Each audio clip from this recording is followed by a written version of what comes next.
Hai, berjumpa dengan saya Kathy Wenas. Topik yang saya mau bahas ya, ujian hidup untuk orang miskin atau kaya. Ternyata hidup ini penuh dengan ujian ya. Ironisnya, banyak orang yang tidak sadar bahwa mereka sedang diuji dalam banyak hal. Contohnya ya, hari-hari ini atau lately saya sering melihat film drama seorang bos yang kaya raya pura-pura jadi miskin atau karyawan rendah. Tujuannya untuk menguji direktur atau orang penting di kantornya. Apakah dia seorang yang baik, memperlakukan orang lain, atau menguji kejujuran dan lain-lain. Ada juga calon mertua yang kaya raya ya, pura-pura jadi orang miskin dan berperan jadi karyawan rendah untuk menguji kebaikan atau ketulusan calon mantunya.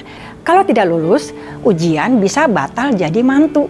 Jadi hidup ini bagaikan panggung sandiwara atau film yang harus kita perankan ya, sesuai dengan arahan sutradara yang sudah tertulis dalam skrip.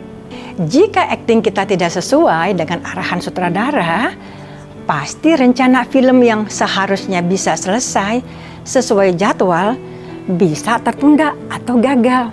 Begitupun dalam kehidupan nyata ya. Tanpa kita sadari, kita dihadapkan dengan ujian-ujian hidup yang datang silih berganti. Karena tidak sadar ya, waktu diuji, banyak yang tidak berhasil naik kelas ke tingkat yang lebih tinggi. Karena waktu menjalani ujian, banyak orang tidak yakin jika berbuat baik atau benar di mata Tuhan dan manusia akan mendapat hadiah atau reward dalam kehidupan ini. Hadiah jika lulus dari ujian hidup akan saya bahas di ujung video ini ya.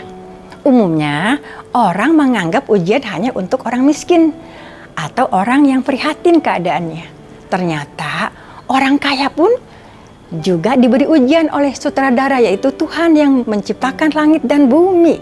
Jadi seperti apa ya ujian bagi orang miskin dan ujian bagi orang kaya? Nomor 1, kejujuran.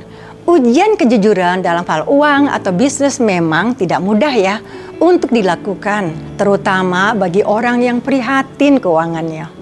Jika diberi kepercayaan untuk mengelola bisnis, banyak yang tergiur untuk bisa cepat kaya sehingga mengambil langkah jalan pintas yang salah, yaitu menipu atau menggelapkan uang investor atau orang banyak. Jadi tidak lulus ya melewati ujian dan pasti hidupnya akan terpuruk di tengah atau di ujung hidupnya. Orang kaya, pebisnis atau pejabat penting di pemerintahan banyak yang tidak lulus loh waktu hadapi ujian kejujuran. Banyak yang menyalahgunakan kekayaan atau kedudukan dengan melakukan white collar crime, yaitu kejahatan yang umumnya bersifat non-kekerasan. Tetapi ada unsur penipuan korupsi, pencucian uang, atau penipuan lainnya di dunia bisnis, pemerintah, dan lain-lain yang bisa menghancurkan diri sendiri, keluarga, orang banyak, bahkan merugikan negara. Nomor 2, ujian kesetiaan. Jika mau menguji ya kesetiaan teman, saudara, atau pasangan, bisa diuji waktu kita lagi miskin atau bangkrut. Peribahasanya, ada gula ada semut. Inilah kenyataan hidup manusia. Contohnya istri ya, diuji kesetiaannya pada waktu suami masih miskin. Sebaliknya, suami diuji kesetiaannya terhadap istrinya pada waktu kaya atau masa jayanya. Tapi karena tidak sadar bahwa perkawinan mereka dalam masa ujian, banyak yang hancur di tengah jalan karena tidak siap atau tidak mau menjalani ujian dalam perkawinan.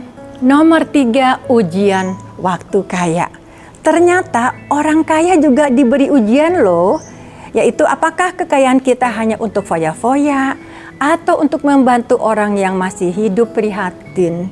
Kenyataannya masih banyak orang yang kaya yang tidak sadar bahwa mereka dalam masa ujian. Malah banyak yang gagal untuk menggunakan kesempatan yang diberikan sewaktu masih kaya, khususnya para anak muda ya.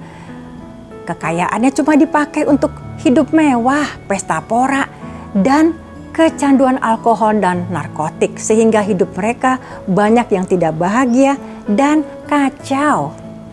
Nomor 4, ujian kesabaran. Untuk Merintis bisnis ya dibutuhkan kesabaran ya, tapi banyak yang tidak sabar menjalani proses menuju sukses, sehingga menempuh jalan pintas yang salah. Topik ini pernah saya bahas di video saya tahun 2022. Juga dalam rumah tangga ya, pasti banyak ujian yang harus dilewati ya. Jadi diperlukan kesabaran supaya perkawinan bisa langgeng. Yaitu salah satu harus mengalah supaya konflik tidak semakin panas. Ada kata-kata bijak, mengalah untuk menang. Yaitu mengalah bukan berarti kalah, tetapi memilih jalan yang bisa mendinginkan suasana yang panas menjadi adem atau teduh. Kesimpulan dari yang sudah saya bagikan ya untuk orang kaya, atau jika Anda saat ini pejabat penting di pemerintahan atau orang kaya, sebaiknya jalani ujian hidup Anda dengan berbuat baik dan benar di mata Tuhan dan manusia. Tidak usah pamer harta benda atau sombong dari hasil korupsi atau menipu. Karena uang dari hasil kejahatan akan membawa Anda hidup merana penuh kesengsaraan cepat atau lambat.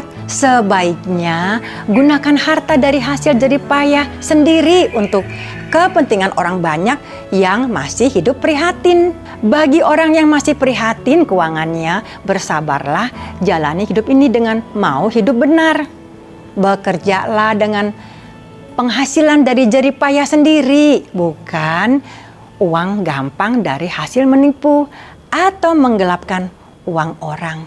Bagi suami yang kaya mendadak tapi sebelumnya miskin, jangan suka selingkuh karena banyak godaan dari para wanita yang suka hidup enak.